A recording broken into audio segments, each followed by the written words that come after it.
Hello! Happy New Year! Welcome back to my channel. I meant to upload this video before the end of the year, but work got crazy, and also on top of that, I got sick. I'm still kind of sick. I'm not contagious anymore, but I'm still coughing a lot. I managed to catch the flu. I got bronchitis and an ear infection, all in the span of like one day. So I've been having like a fantastic past like 2 weeks of just coughing and generally feeling terrible. Today we are going to wrap up the final books that I read in 2019 because I never got around to it last year, and it's the new year, and I was hoping at this time we could just jump into a 5 favorite books of 2019, but I need to tell you about everything else that I read last year, so that's what we're doing. So I read Again But Better by Christine Riccio. It's her debut novel. I'm very proud of her for writing this book. I thoroughly enjoyed it. I gave it a 4 out of 5. I really enjoyed this book. It made me laugh. It stressed me out. I just really enjoyed this book. This book is about the main character, Shane, who decides that she wants to study abroad in London. And it's about her learning how to make friends. It's a coming-of-age book. It's really good. It's about her fighting with wanting to follow her dreams of writing, even though her family's against her. It's just really good, and I really recommend it. She's also learning how to navigate dating, how to be bold, and just learning and having all these new experiences. And it's really fun, and I recommend it. So I really enjoyed this one. Next is Scythe by Neil Shusterman, or Shusterman. I don't know how to say his last name. I struggle with his last name. I don't know why. But I finally read Scythe. Really good. I gave this one a 5 out of 5. It's become one of my favorite books and one of my favorite trilogies. I absolutely fell in love with this book. This book is about how in the future humanity has learned how to basically keep us alive for forever so we never die. We no longer experience natural deaths. We no longer die of old age. We can revert our age back so our bodies stay young. And people just don't die. And then if you do die, you can be revived. And so in this book, it talks about how in the future they're dealing with overpopulation. And so to deal with overpopulation, they have scythes who pick people out and kill them. Or, well, they call it gleaning in this future. They call it gleaning because that's a lot nicer to say than killing. And it's about these 2 people who get picked out to train as scythes, and they don't want to do it, but they have to, and it's really cool. I love the concept. I loved all the characters. It had a very riveting story. I was constantly interested in this book. I had the worst time putting it down. Like, I would put it down and then it would be all I would think about while I was doing something else. Like, it was that bad. It was really bad. This just became one of my favorite books. It's amazing. That's all I have to say about it, is it's great and you should read it. Next, I have Black Wings Beating by Alex London. Y'all know I love Alex London. So, Black Wings Beating is about this world where it's a society that's based around birds. They love birds. They're obsessed with birds. And there's this one big bird that scares people. I'm not describing this well at all. It revolves around these 2 siblings who have to go on a quest to capture this big dangerous bird called Ghost Eagle. And that's basically what it revolves around, roughly. That's a good way to put it. A lot happens in this book. It's very dark and very violent. It's very violent and very intense. I loved Proxy and Guardian, and Alex London told me that since I love Proxy and Guardian, that I would love this book, and that his writing had gotten so much better. And he's right. I still love Proxy and Guardian with like my entire heart and my entire soul, but he is right. He has grown as a writer. His writing keeps getting better and better, and this is proof of that. I gave it a 5 out of 5. I loved it. I haven't read the sequel yet, but I'm very excited to. And the 3rd book, which I think is the final book, comes out this year. So next I read Over the Top by Jonathan Van Ness because I got to see Jonathan in November of 2019. I really enjoyed reading this book. I mean, I really enjoyed it. Oh my gosh, if you love Jonathan Van Ness, like, pick up this book, just read it. It's really good. He's been through so much. He's very inspiring, and I I really enjoyed this. I enjoyed looking into his life more, learning more about him. He's been through so much, and to be the person he is today, yeah, I mean, it made me laugh, it made me cry. There were, oh my gosh, there's just a lot in this book, and it's really good, so I really recommend it. It's just him talking about his life and a lot of the things he's overcome. Also, I feel like it's weird to rate this because it's just Jonathan, like, talking about his life, but I gave it a 5 out of 5 because he just did a fantastic job with it, and I'm thankful that he shared his story with us. Next, I have The Lover's Dictionary by David Levithan. It's a very small book, and it's a very neat book. It's just about a relationship. It's about these two people who are in love, and it's about their relationship, their ups and downs, and everything that they've gone through. And it's really interesting the way that this was done, because it's done where it's like there's one word and then there will be a little paragraph or a sentence that has to do with the word and has to do with their relationship. It's really interesting. I really love the way that this was set up. I mean, it was very quick to read. It's not very big, but it was very interesting. Like, I love the formatting of this. It was just really nice. It was really sad too, but just the way it was done, I really enjoyed that. I gave it a 4 out of 5. So next I have a couple of graphic novels. I read Pumpkinheads by Rainbow Rowell, which I was super excited to read. It was really good and it was really cute. I really wanted to read this in October while sipping a pumpkin spice latte for like the full effect. It didn't work out, but I got to read it in November and it was fantastic and it was really cute and adorable. I love the art in it. It was just absolutely precious. I really recommend this book. I gave it a 4 out of 5. It's just so cute and wholesome. It is precious. The characters are precious. I love them. It's about these two friends who every fall they work in a pumpkin patch together, and it's about their last year together. And one of the characters, Josiah, is that his name? Wait, what's his name? I don't remember anymore. I've read so many books. It's Josiah. And it's about Josiah wanting to speak to a girl he's had a crush on, who also works at the patch, and it's about him trying to finally build up his confidence to talk to her. Pick it up, read it. Next, I have another graphic novel, which is The Prince and the Dressmaker by Jen Wang. And this book is absolutely adorable. I loved it too. Oh my gosh, it makes me so happy. It was so good. I gave it a 5 out of 5. I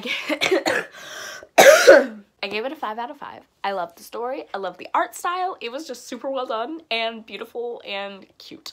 It's about this prince who wants to wear dresses, but he can't because, I mean, he's a prince and, you know, he's a boy, so he can't wear dresses. So he hires a personal dressmaker to come and make him dresses. And then after she makes him the dresses, they go out on the town and they just have a bunch of fun. And it's really cute and really wholesome and really sweet. It had a fantastic ending. It's really good. Like, if you want your heart to like happily flutter, if you want to get the warm fuzzy feelings, like, just read this graphic novel, because that's what it is full of. It's just full of the warm fuzzy feelings. It's just so sweet and so good. Next, I have Always and Forever Laura Jean by Jenny Han, which is a title that I have to be very careful with because I keep saying the wrong thing. This is the first time I've said it right, and it's because I made a conscious decision to say it correctly. So, from what I understood before reading this book, I thought everyone hated it. I thought it was like the third book in All the Boys Love Up Before that everyone hated. So I thought it was going to have like a terrible ending and like something was going to go horribly wrong, but it was cute. I think it was like a good conclusion to the series. It made me happy. I mean, it was a little rocky, but it was good. Like, I enjoyed it. I gave it a 5 out of 5 because it's the last book in the trilogy. I've enjoyed the trilogy greatly, and I thought it ended on a really good note, so I gave it a 5 out of 5. Do not jump in my chair. Do not jump in my... She did it! She jumped in my chair!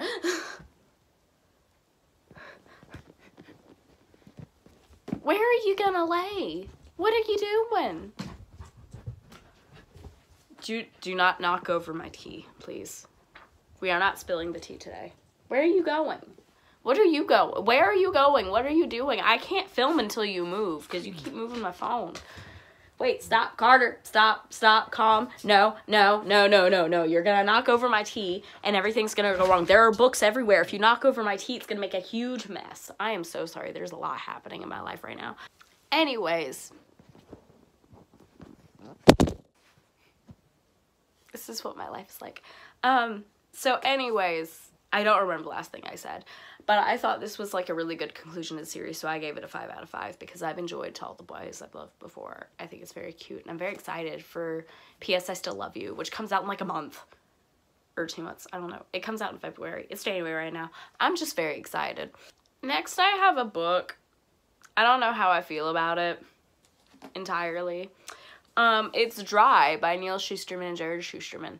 Shusterman. I'm sorry. I don't know why that name gets me, but it does. This book is about, in the future, like what would happen if California ran out of water. And how people would handle it and what would happen. That's what this book is about. And I like the concept because it sounds very, you know, post-apocalyptic. And I love that. I love the end of the world kind of stuff. I love the, like, what would happen if this disaster happened? What would happen if that disaster happened? Like, that intrigues me. I enjoy it greatly. So, I was excited for this book, but I read it, and I gotta tell you, it felt like it would never end. It felt like it dragged. I wasn't overly invested in the characters. I wasn't bored, but I wasn't having the best time, you know? And this is where I suck at ratings, because I gave it a 4 out of 5. Because, I don't know, I should have given it like 3 out of 5. I wrote 4 out of 5. You know what? I'm saying it's a 3 out of 5 because I look back on this book and I'm like, you had a great concept, but it felt like it would never end. The writing was fine. I mean, it didn't make my heart sing, but it was fine. It was kind of dry to me. I just wasn't a huge fan of this book, but I did read it. Okay, we're gonna move on. Next, I have The Gentleman's Guide to Getting Lucky by Mackenzie Lee, it's a novella, and I absolutely loved it. It was funny. It was everything I could have wanted from Monty and Percy. If you've read The Gentleman's Guide to Vice and Virtue, it's about Monty and Percy when they're on the island, and it's about them trying to navigate their relationship. And it's just really funny and really great and cute. It made me laugh. It was just great. It was just great. The ending had such a great example of healthy communication, and it was just fantastic. And I would just like to thank Mackenzie Lee for another 100 pages of pure perfection, because just thank you. Just thank you so much. And I'm so excited for the next book to come out.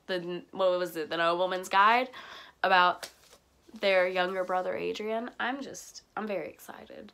I love this series. 5 out of 5. Beautiful, amazing, fantastic. So the last book that I read in 2019 is Thunderhead by Neil Shusterman, which is the second book in the arc of the